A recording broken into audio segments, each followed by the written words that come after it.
Will the real version of Kang please stand up? Over the course of Phase 4 and Phase 5, we met a couple variants of Kang the Conqueror, but when will we meet that definitive version? Now, one of the directors from Loki Season 2 has spoken up, and I'm afraid they might be waiting a little too long. Let's dive in.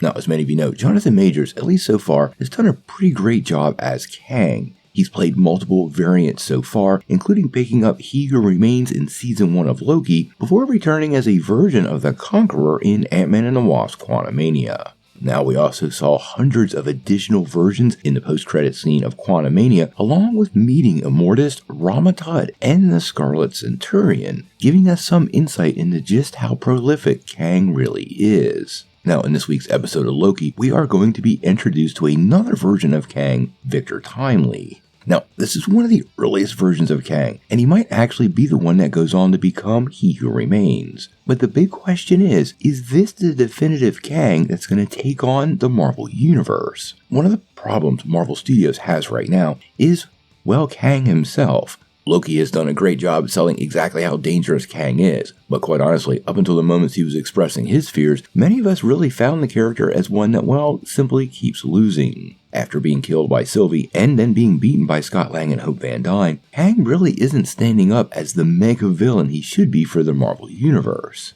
Now, this question of the definitive Kang actually came up recently with director Dan DeLue, who is one of the directors for Season 2 of Loki. Now, he was talking with Screen Rant and gave us some interesting details and talked a little bit about Kang, but it really wasn't what I wanted to hear, and I think it's creating a big problem. He actually said, "I love all the Kangs. I think Kang's a great character. I don't know that we've seen the definitive Kang yet in terms of what I would envision the definitive Kang to be. I think there's someone yet to come out of the shadows."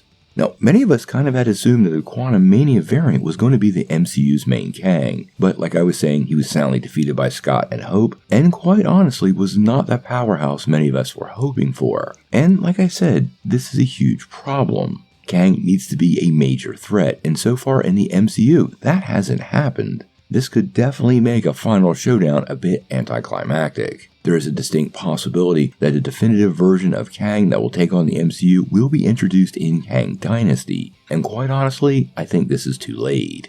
Throughout the first 3 phases of the MCU, the specter of Thanos was always there. We knew from very early stages we were following the Infinity Gauntlet. Thanos made his presence felt in the first Avengers movie and appeared in Phase 2, and by the time the final showdown between Thanos and the rest of the MCU happened, we knew he was a dangerous villain, very capable, and posed a real threat. So far, like I said, these versions of Kang have definitely not impacted the audience in the same way, and if the definitive version doesn't show up until Kang Dynasty, Marvel will have a very short period of time to establish him as truly scary. The big question remains now whether the version that shows up in Season 2, or maybe another version by the end of Season 2, is that the definitive version. Well, we're gonna have to wait and see on that. If Marvel doesn't establish him as a real threat and somebody to be scared of, and like I said, Loki did a pretty good job of that in Episode 1, well, the general audiences are not going to feel that vibe and are not going to feel that final showdown between all the heroes of the MCU multiverse and Kang that they're setting up to be Secret Wars. Hopefully the real version of Kang shows up soon and puts everyone on notice. That could quite possibly rejuvenate the MCU itself and hopefully lead to the showdown we all want to see.